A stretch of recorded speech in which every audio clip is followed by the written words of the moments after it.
¿Cómo están? Bienvenidos, bienvenidas otra vez a Futuro 360. Hoy partiremos de una manera diferente porque vamos a hacer un foco en un reciente acontecimiento para nuestro país, que es la gira presidencial del presidente Gabriel Boric, que tuvo ciertos sabores muy interesantes para Futuro 360. Estuvo muy marcada por la agenda científica, pero también tuvo una comitiva variopinta que permitió tener una conversación diversa, tanto hacia adentro como hacia afuera en el marco de esta gira.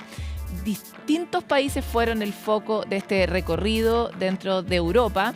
Uno de ellos fue justamente las oficinas del Observatorio Europeo Austral y la Cumbre de Innovación Chile-Alemania, entre otras varias paradas. Para poder hablar sobre esto, vamos a hablar con una integrante de esta comitiva, la ministra de Ciencia, Tecnología, Conocimiento e Innovación, Aysén Echeverry. Muchas gracias por estar aquí. Muchas gracias, Paloma, por la invitación. Ministra, ¿con qué sabor general se queda? Podríamos decir que la ciencia fue como la o una de las grandes protagonistas de esta salida de Chile. ¿Y con qué sabor se queda entonces de este recorrido por Europa?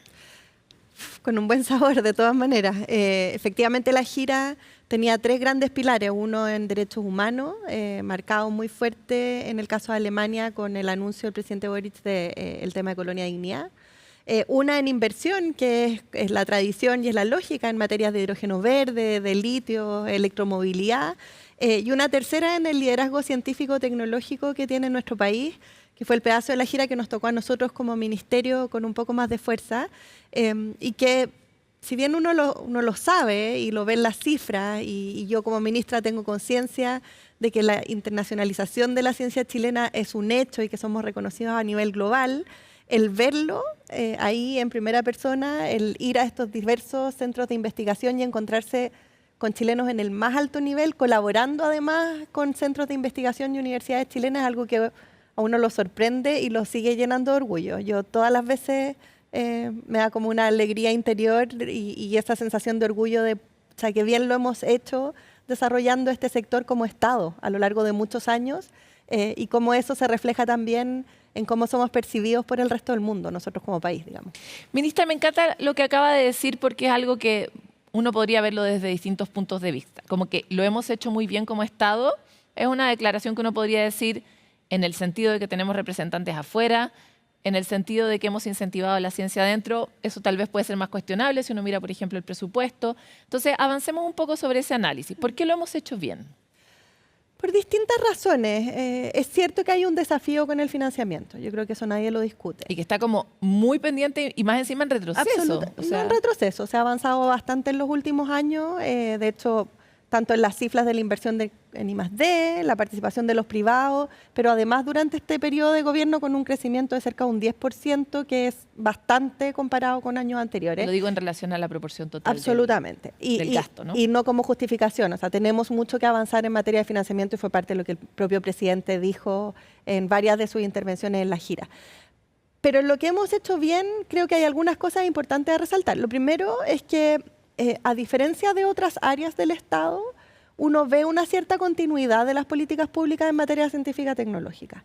Y esa estabilidad que le hemos logrado dar, independiente del color político de quien gobierna, es algo que permite ir acumulando capacidades. Y cuando uno mira la historia del desarrollo del sistema de ciencia y tecnología en nuestro país, es como un Lego, ¿verdad? Son ladrillos que van sumándose unos por sobre los otros.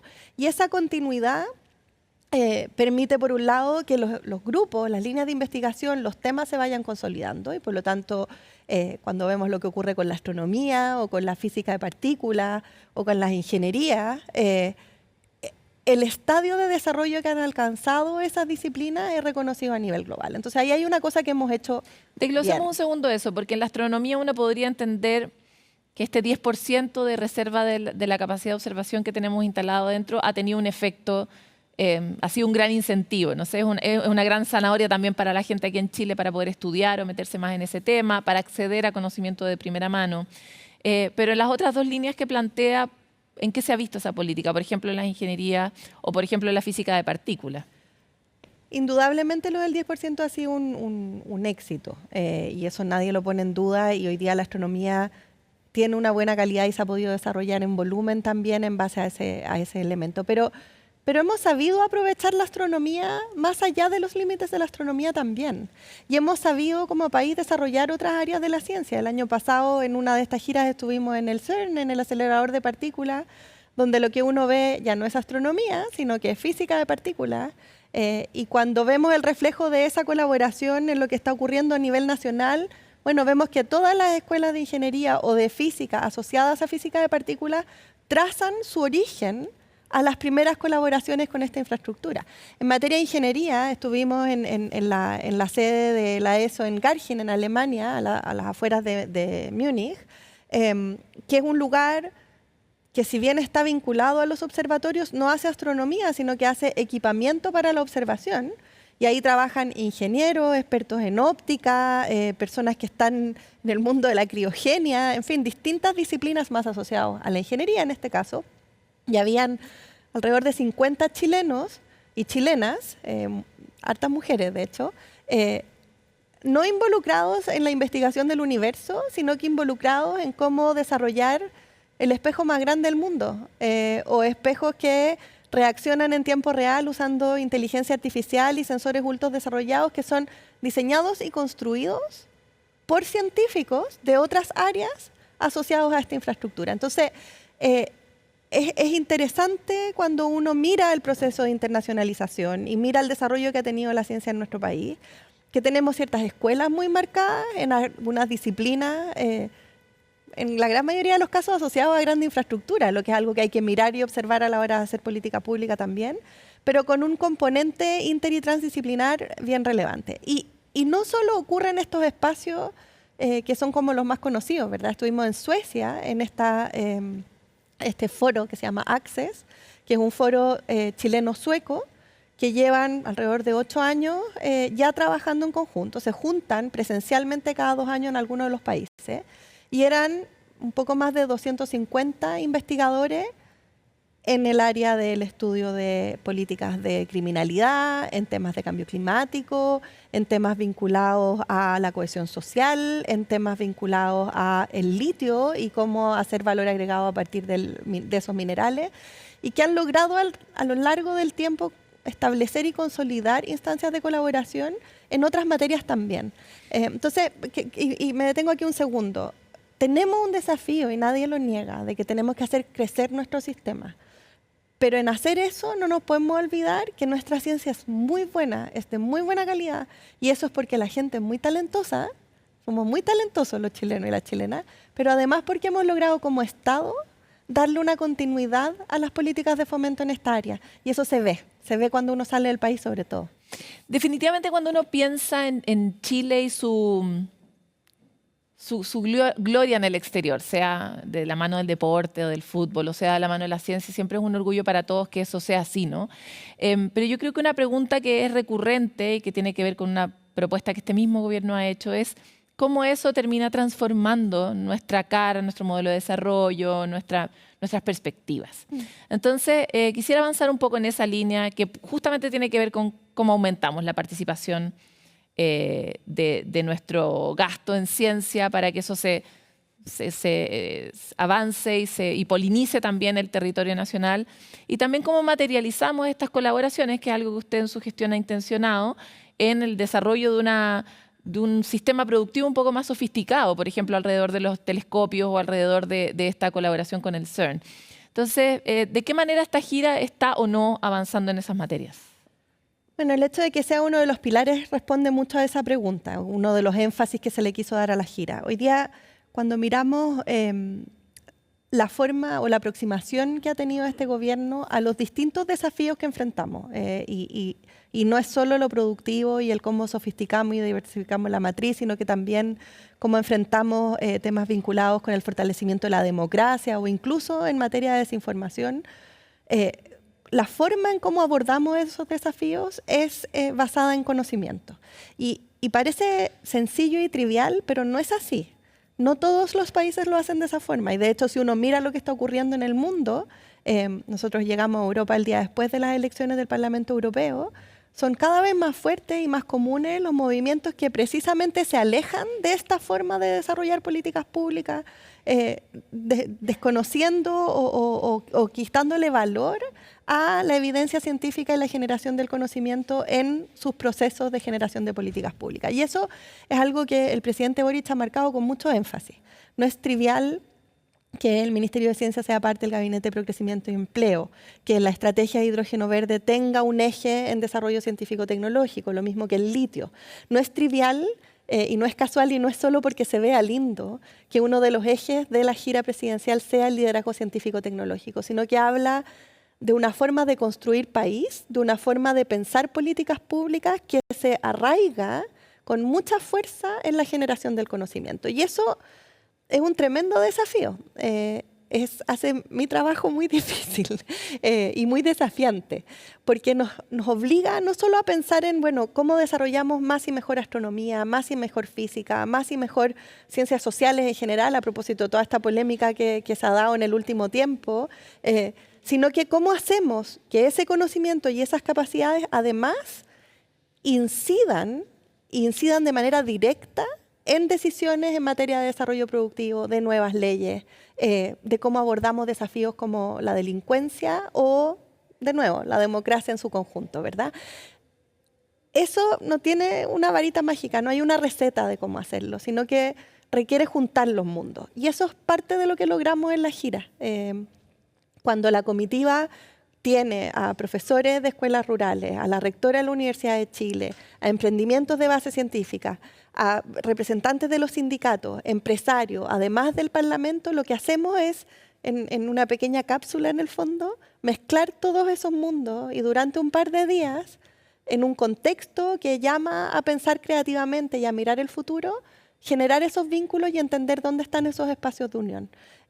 Creo que eso, que es como el pedazo que se ve menos de la gira, ¿verdad? Nos quedamos más como con las imágenes de los presidentes y eso es muy valioso y es muy valioso para el desarrollo de lo que hacemos en el interno de nuestro país, pero también es muy valioso cuando entramos en una conversación con socios comerciales, por ejemplo, que ven en esto estabilidad, ven en esto capacidad de diálogo, ven en esto certezas hacia el futuro que también promueven mayor inversión, mejores vínculos, vínculos más de largo plazo. Entonces, yo por eso decía una muy buena sensación de la gira, pero por eso, porque no están exentas de desafíos, pero en este caso creo que logramos representar de muy buena manera el país que estamos construyendo y es uno que tiene todas estas características y que se basa en ciencia. Ministra, esta especie como de cápsula de Noel la podríamos bautizar, ¿no? Porque tiene una selección de lo que nos gustaría que estuviera en permanente diálogo también acá. ¿En qué podríamos nosotros, los ciudadanos y ciudadanas, percibir que se materializa ese encuentro? ¿Qué nuevos compromisos surgen de ese encuentro, tanto con socios extranjeros como dentro de la misma comunidad de esta comitiva? Lo planteo porque no queda mucho gobierno.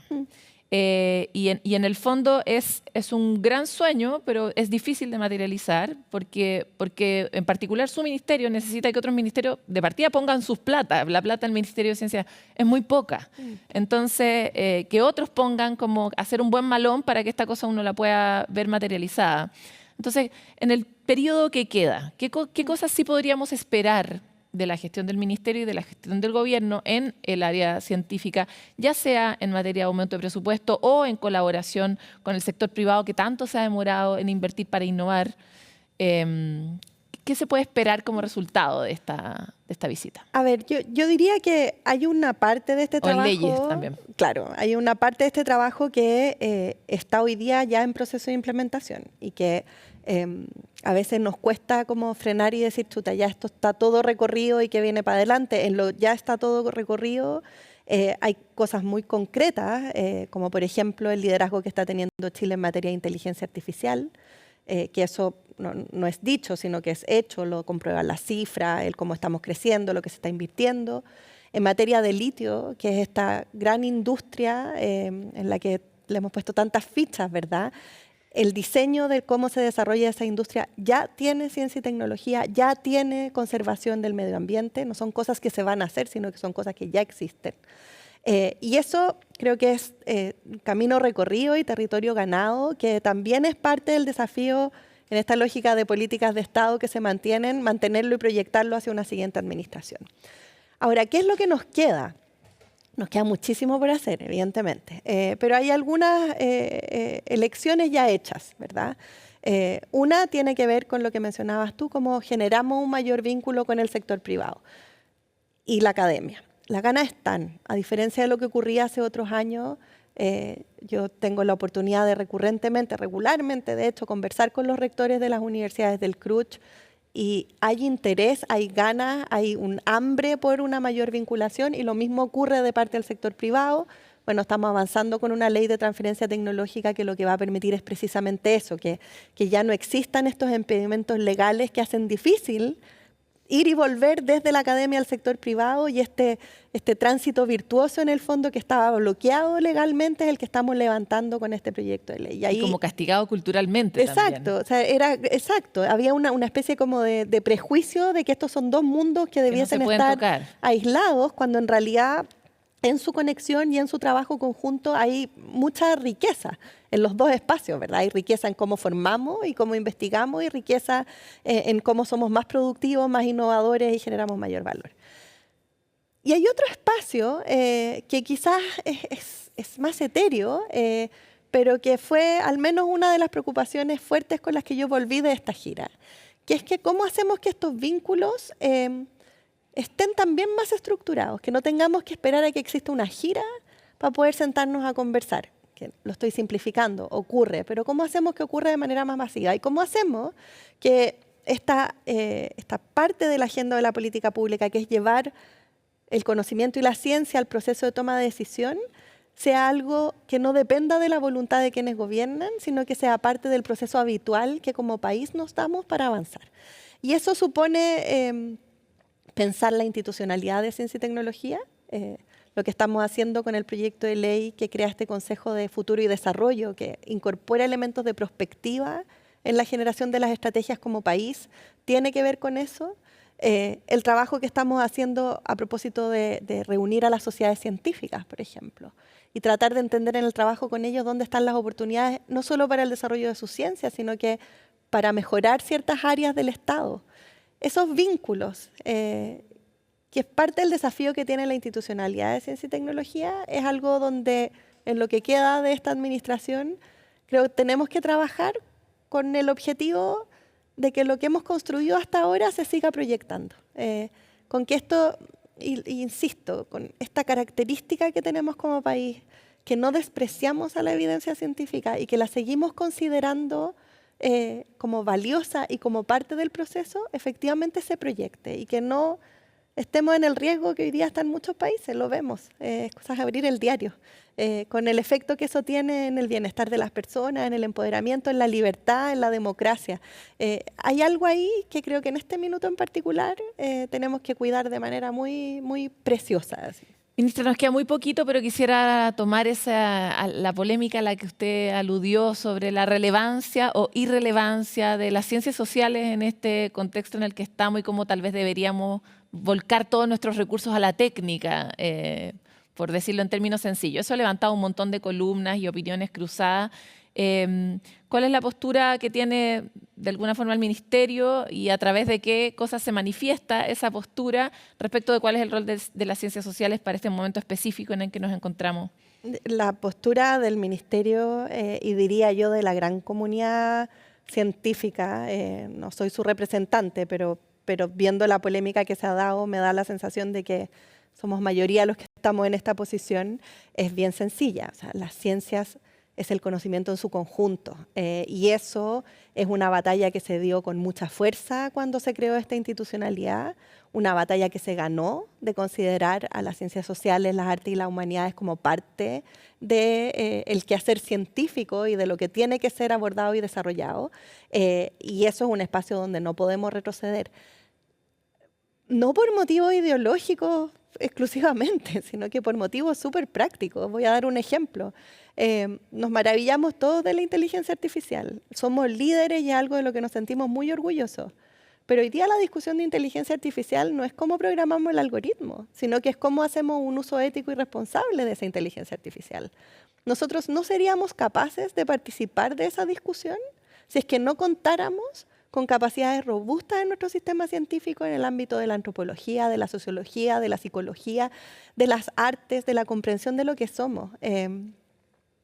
Yo lo digo y lo repito todas las veces, la generación de conocimiento, el hacernos preguntas, el tratar de entender qué somos, hacia dónde vamos, es lo que nos hace humanos.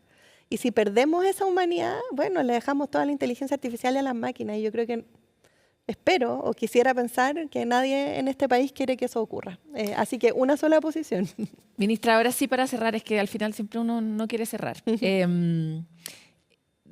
Como decía, estábamos en los descuentos de este gobierno. Usted ha sido una ministra que ha intencionado una cercanía con el mundo privado y que tiene bastante buenas relaciones, por lo menos por lo que nosotros hemos reporteado en ese sector.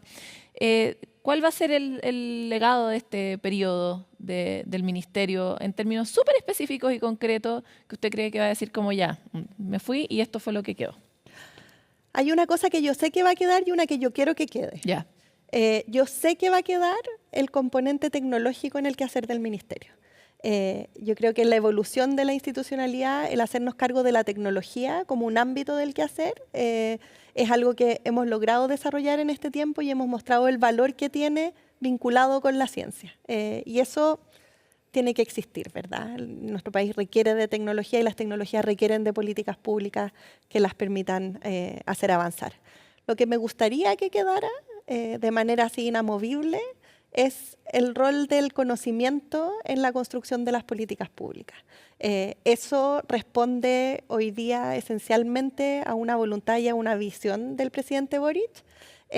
A mí me gustaría mucho que eso trascendiera esta administración y que pasara a ser también una política de Estado como lo hemos hecho en otros espacios. ¿Y vamos a tener ley de transferencia? Por supuesto. O sea, mañana vamos al Congreso a votar los últimos 2 artículos a la Comisión de Ciencia y si todo sigue como va hasta ahora, que esperamos que así sea, debiésemos tener antes del final de este periodo una ley de transferencia promulgada. Muchas gracias por esta entrevista. Muchas gracias, Paloma.